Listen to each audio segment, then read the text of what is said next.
it's not just pure luck. It's not just, hey, I'm putting in work and next thing I know, I'm going to become lucky through the process. There's something inherent that happens inside of us that we start acting as the professionals as we should be acting inside of real estate.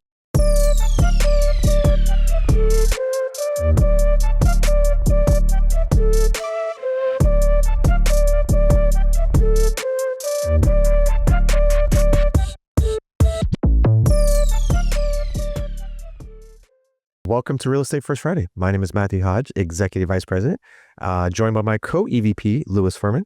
And we're excited to be here this week with you guys yet again for another exciting episode of Real Estate First Friday. I love the enthusiasm. Yeah, the enthusiam. You came in hot, man. I did. I came in hot. I was running a little behind today, and I got into this chair about 30 seconds ago. So most of the time, that's Luis. You powdered up. You had everything done. Like, got all the makeup artists ready to go. Like, yeah. Oh, geez. Excited to be with you today. Today, we're going to do a little recap around what top producers are doing right now in this market. And so that's something that shifts because last year, probably about once per quarter, we would do that. We would recap kind of all the things and the best tactics that we had heard over that quarter and kind of synthesize that into one episode so that people can take a soundbite of like, hey, here's a combination of things that are working right now. And that actually seemed to change from quarter to quarter. As you would know in Q4, that is very much where transactions slow down and the type of work that you're doing is really building your pipeline for, the following year. You're really a high relationship, high touch business. You're really doing that. Whereas in your summer months, it's very transactional. That's probably when you're doing your most amount of transactions and most of your workload at that time likely is servicing those transactions. And that puts strain on the prospecting side of the business. And so we see those inconsistencies. And so we talk about what's the best way to approach that busier time where more of your hours are going to doing transactions. And then in slower months where those transactions are not as many hours in your week, how do you then stay super productive and what's the best way to use your time? And so we started, using this quarterly approach where we would, talk about what's happening, what those top producers are doing. And so we're going to do that today a little early, but because we're at the beginning of the year and we're starting to see sales starting to pick up, we thought maybe it would make sense for us to do a small recap right now of what we've been seeing, not just from recapping of Real Estate First Friday, but just general conversations that we're having and things that we observe around top producers from solar agents to team leaders to luxury agents. Like, what are they doing right now that is working? But before we do that, we want to talk about the training aspect of the training magazine. I don't know if we're supposed to release that on Motivational Monday or what are we doing? I don't know. What do you want? How do you want to do it? Well, let's just do it. You kind of teased it now. Yeah. Everyone's like, wait, what is it? What does that mean? Yeah. What happened?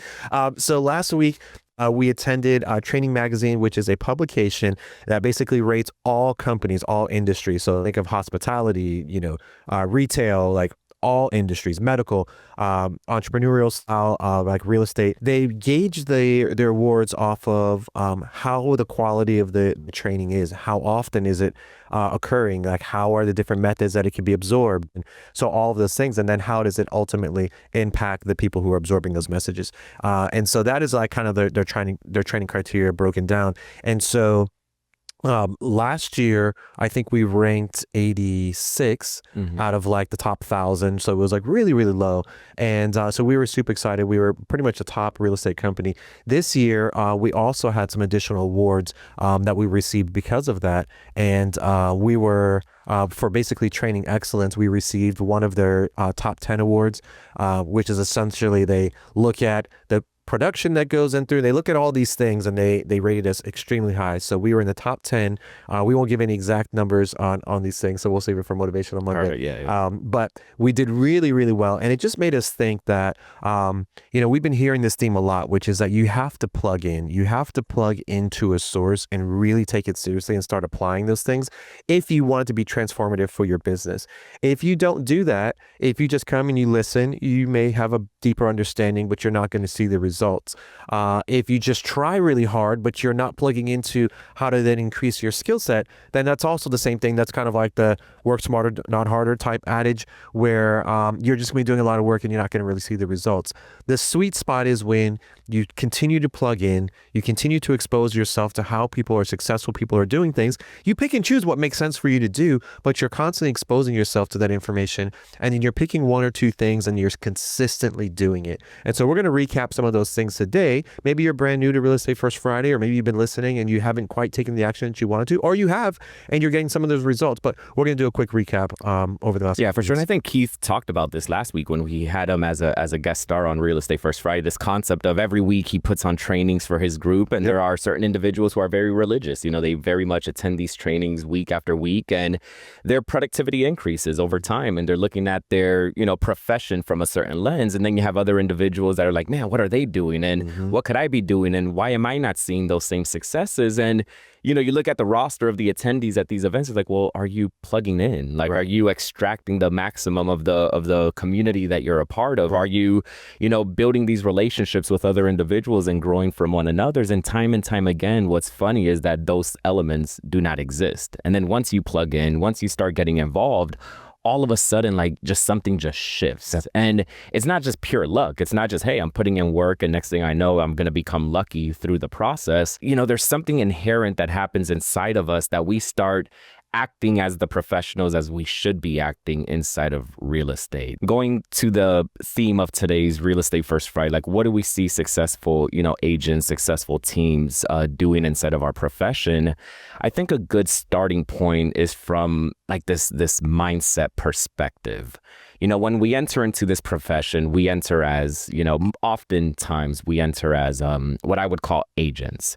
And not agents from a licensing perspective. It's like, no, duh, Lewis, you know, we don't enter as brokers, we enter as agents. Right. You know, I'm speaking more so like with this concept, like an agent mindset, right? And what is an agent mindset? You know, I look at it this way. If I put in effort, I will receive transactions, which will lead to commissions. And then I must repeat that process. Put in the efforts, receive transactions, receive a commission, and then repeat. It's like going to a job. It's like job thinking, right? Like, what happens when you go to a job? You go to work, you put in the effort, you get paid for the effort, you go back home, rinse, wash, repeat. Well, there's another side to this coin, and it's looking at the profession like an entrepreneur and less like an agent. I call it the entrepreneur mindset, the entrepreneur type of view of this profession. We treat it like a business rather than treating it like a job. And what are the differences? Well, as an agent or as a job, you get paid based off of what? You get paid off of your efforts. But as a business, when do you get paid? You get paid because of the results of the systems that you have created inside of your business, not necessarily from your efforts. And that is a massive distinction, right? And let me put it through like this example. Let's say, for example, where we talk very frequently about hosting open houses to, you know, generate leads, to have transactions, to lead to a commission. Well, if we're an agent and we're sitting here right now, we're like, hey, I don't have any business in the horizon. I need to put in the effort. Well, the effort is I'm going to reach out to a colleague, maybe a local LPT agent inside of my community. Let's see if maybe they have a listing that they wouldn't mind me attending and hosting an open house inside of their listing. I did the effort to reach out to them. Now I'm going to do the effort to host that open house. Hopefully I'll get lucky, and hopefully I'll have either a nosy neighbor come in or a prospective buyer. But in this example, let's pretend we successfully auditioned for the next listing, and now we have a listing that we're able to own as our own through that effort that we did by going to that open house. So now we have this listing. Let's say 2 weeks roll around and we've done nothing with the listing. We were hoping we were going to generate another lead. No leads have been generated. Now we tell ourselves, you know what? Maybe a good idea would be for me to host an open house for my listing. Let me put in that effort, right? As you can see, up until this moment, there has been zero systems around this process. It's just, I'm putting in effort, right? So now I host this new open house. I do the open house and I get unlucky this time. I don't get a new lead. I don't increase my database. I don't get a buyer. I don't audition for another listing. And a week later, the property goes under contract. We're focused on the transaction. It closes. We get a commission, and now we're celebrating that win, right? And we are in a society in which we celebrate the wins. We don't celebrate the systems. We don't celebrate the hard work. How can we use that same example now and treat it as a business, right? How do we now do the entrepreneur mindset versus the agent mindset? Well, in that same example, it's not the effort of picking up the phone and calling a colleague to see if they have a listing to allow me to host an open house. It's, well, what are my systems around building relationships? Because if I'm going to want to reach out to other agents to have access to their open houses, well, do I have a system to even build the relationships? Am I committing to certain tapping on the shoulders or reaching out to other agents in my localized market to build these relationships? Am I committing to, hey, I'm going to commit to at least sitting down one time with an agent, a brand new person that I've never met before, to foster a relationship? Am I going to go into my database of relationships and see how somebody is doing within that? Do I even have a database of relationships, right? Like, we focus so much on our database for clients, but not our databases for the relationships that we're building inside of real estate. Do I have those systems to create those approaches? In referral networking or business to business referral marketing or referral business, there's a concept called giver's gain. Am I following that principle? What does giver's gain mean? I can't expect to receive something if I don't give something, right? So am I connecting with other agents, and am I expecting to just receive something from the agents in which I am connecting with? And if both agents have that mindset, then there's no business that's going to come from it, right? Like, am I giving the agent something? So what if, in that same concept of a system, I have a listing? What if I have this database? I now reach out to this database of agents and I offer up my listing for that agent to host an open house. Now we are giving that in reciprocity. We are now growing that process. Now they're indebted to you. When they have a listing, they're going to want to do the same thing. And we may be asking ourselves, well, am I diminishing my open houses? Well, you can always host it on a Saturday. You offer up your Sunday. Like, there receives a gain with this. But the point is, you are building a streamlined system around this. You have your listing now. What are your systems for having the listing? Do you have systems around hosting open houses with your listings, door knocking around the listings? Are you focused with a business mindset, or are you focused with an agent-centric mindset? Yeah. And, it's funny that you said that, because I guess I learned that lesson when is actually Robert who taught me this when I first started my career. And you start get those first couple of paychecks, and he's like, those aren't paychecks. That's a revenue stream. You will get a portion of that, but the rest of this money that sits over here is going to be like, it's revenue, right? It's revenue for your business. So put that into a business account. You'll take a portion of it, that's your paycheck, and the rest of it goes to filling, marketing or whatever avenue it needs to be. And so that was a critical mind shift in thinking about, like, hey, a commission check is not a paycheck. It's a revenue stream. And then from that revenue stream spits off, my paycheck, and it really helps you think about that differently. I think what you said also fits very much into that. And so I was taking some notes as I was preparing for this, and some of the things that were important to think about. Like, for example, you talked about Keith Pike, and he was like, hey, you got to have agents who plug in.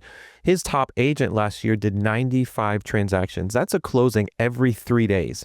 And I mean, you can imagine that is a lot of transactions to keep track of and a hold of. So when are you finding time to prospect, right? Well, you have to have systems in place that are doing things that are living outside of your efforts. Some automations, like that's, obviously a very sophisticated, well-run thing that's doing 95 transactions as a solo agent with no TC. And so I was incredibly impressed with that. But I guess to kind of like narrow this back down to the things that they're doing, it's, when you look at what the top agents are doing, they're focusing on listings. Yes, we will always help buyers. We will always serve anybody who has a real estate need, regardless of price point or whatever that is. But the people who are really, really doing well are leveraging listings. Oddly enough, listings are obviously harder to get, right? It's much easier to trust someone, or to have someone trust you to help in a buying transaction, than it is for a listing transaction, because the stakes are higher. The expertise is looked at different. Like, there's just different things that go into it. And so the people who are doing really well are focusing and dominating on listings and leveraging that to gain more business and spin the wheel. It's much harder to, I would say, get additional business from a buying transaction than it is from a listing. One, because generally the house that you're listing, they are probably going to be a buyer in some way. And even if they're not local, that's a referral that you get. Two, you have an incoming steady of inquiries. Likely people will reach out to you directly when you've got a listing. And so, so then that's another piece of that transaction that works. And then you've got the ability to then prospect and have a reason to talk to the surrounding listings. And so there's so many different ways that if you leverage those listings, it turns into a business generator for you, where it's not as many levers as you can pull in the buying transaction. Yes, there are some, but not as many. Okay, so that's what we're seeing top agents doing. They're focusing on their listings and then still servicing the other parts of the business. The other thing that they're doing is they have non-negotiables. I have averaged it out that it's usually about 2 hours a day that they spend in prospecting. And that can look in all different forms. It can be 2 hours a day of calls. It can be 2 hours a day of reaching out to your sphere, writing thank you notes, door knocking, whatever that is. 2 hours a day, every single day is a non-negotiable. Every day I'm going to go out there and I'm going to try to help somebody think about me as helping them to do their real estate transaction.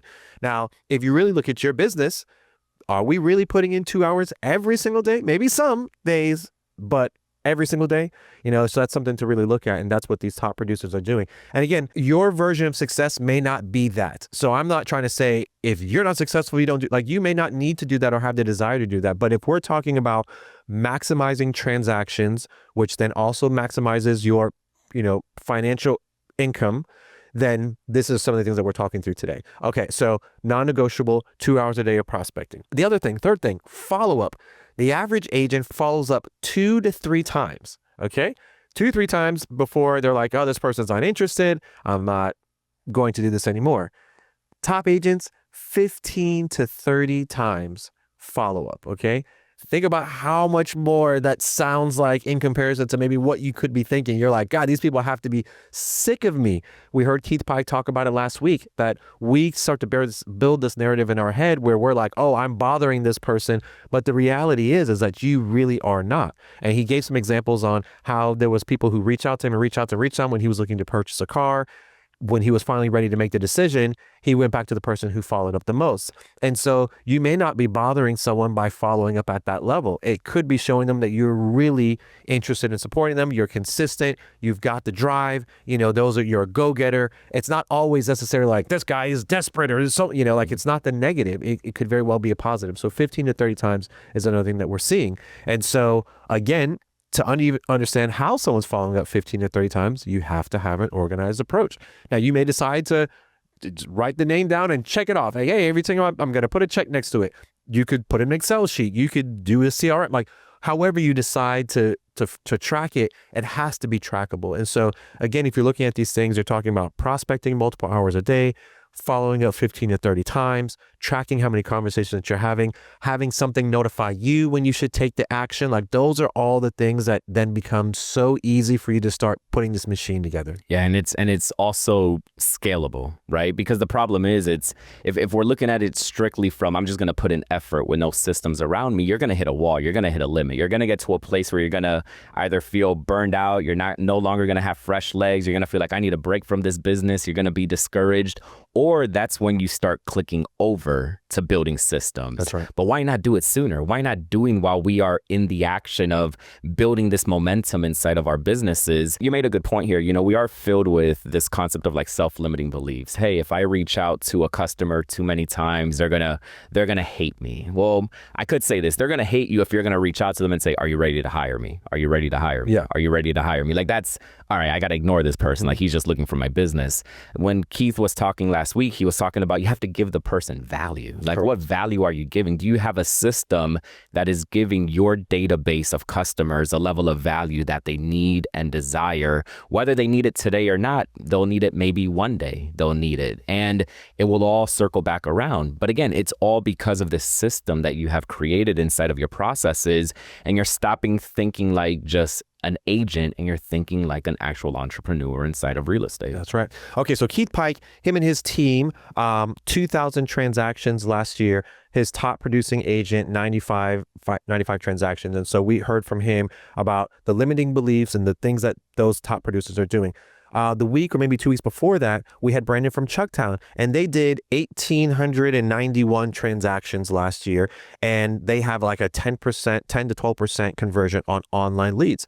We talked to him about what he thought was the secret thing to do, the most important thing to do. And he talked about practicing the script, never practicing on the customer, understanding your lead source and how that first interaction would go. So if you're meeting someone who is at the very, very start of their search or just considering selling for the very first time, like going in there and being like, when you sign a listing agreement, here's what the market is like, that may not make sense, right? Like the approach has to match where they are in the funnel, in the sales cycle. And so he had scripting that allowed him to have really high conversions regardless of where they entered in the sales funnel. Now, some people are going to be way up here, meaning that they're furthest away from making a decision. And some people are down here, meaning that they're closer to making a decision around a transaction. And so he had a script that I thought was great. You should go back and watch that. The brand, I think it was 2 weeks ago.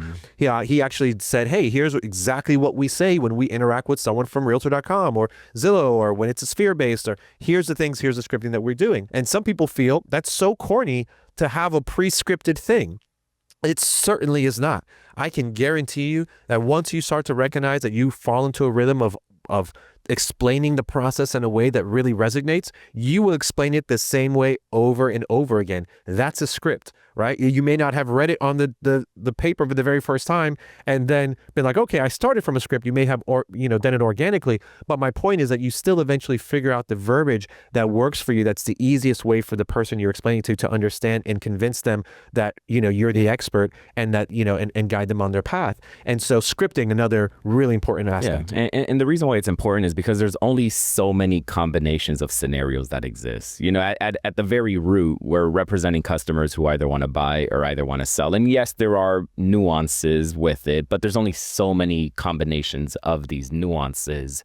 And another place that I see successful explain agents, what you mean by that. like a home seller, right? There are legitimately only certain categories of reasons why people want to sell a home. Do they want to upgrade the current home they're looking at? Do they want to downgrade? Are they wanting to become a first-time home buyer? Are they needing to relocate because of a job? Is an emergency occurred inside of their livelihoods that require them to purchase a home? Like each one of those avatars, there's this different way that you will handle that particular avatar. Right. There's a different way that you would communicate with them in order to be able to relate with that individual.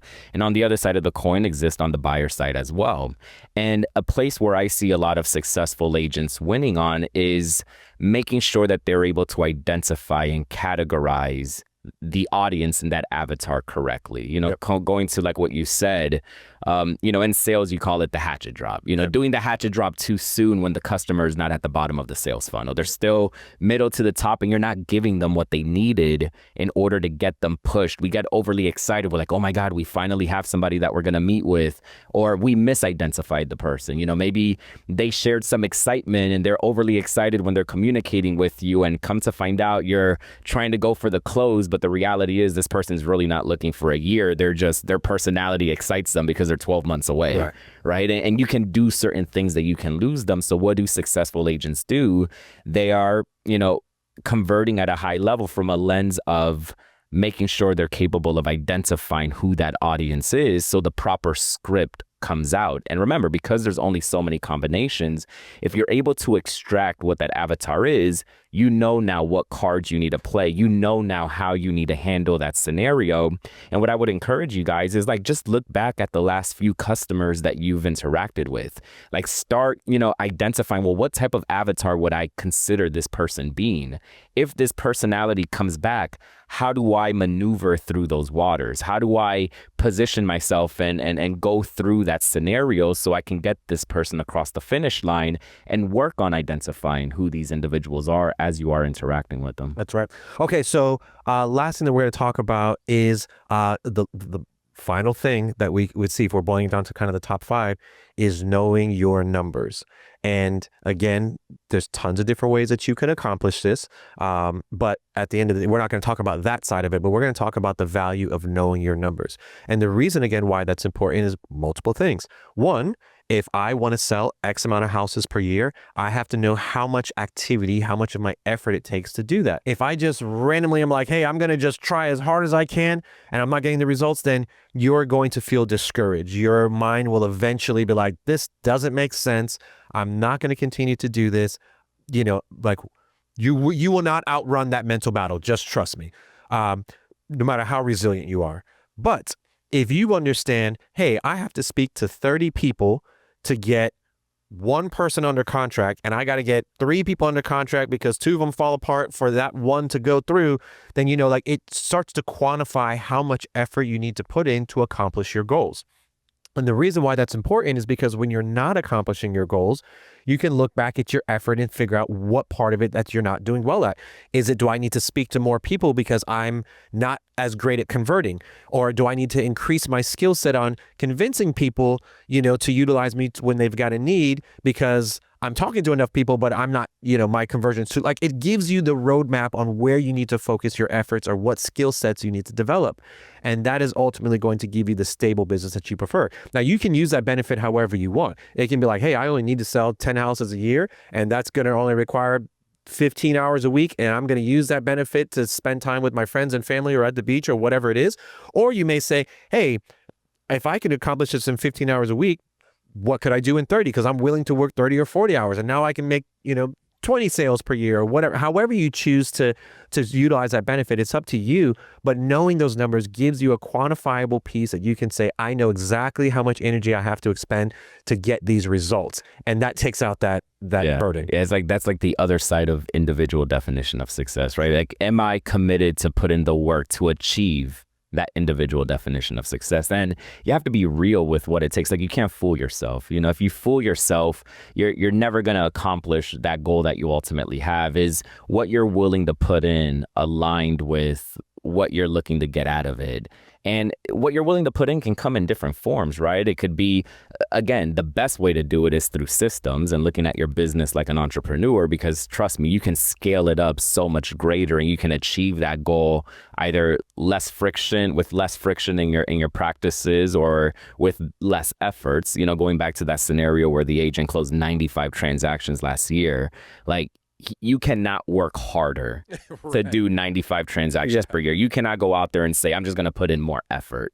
Again, you can reach a limit to that, but 95 transactions a year, one closing every 3 days, that is not just going out there running around and just having effort. Like, you need to have something built out. And if you're looking and inspired to, be in that place, then you need to understand, well, I need to be able to transition from merely putting an effort to creating systems around me, because that's the only way to ultimately get there. So, it's always being real with what it takes. And once you, determine that, yes, I do want to accomplish, I am okay with putting in that work, then it's getting to work and doing it, whether it's through the lens of, hey, I'm cool with just putting an effort here and there because that's how I define success, or I need to now shift and create systems around me, and I'm gonna not get paid for my efforts. I'm gonna get paid with how well my systems are working. That's right. Awesome. Okay, guys. Well, we'll leave it right there. Again, take some time to really, we're at the beginning part of this year. We're almost at the end of February, really, but we're still only 2 months into this year. You have the opportunity to really make this your best year ever,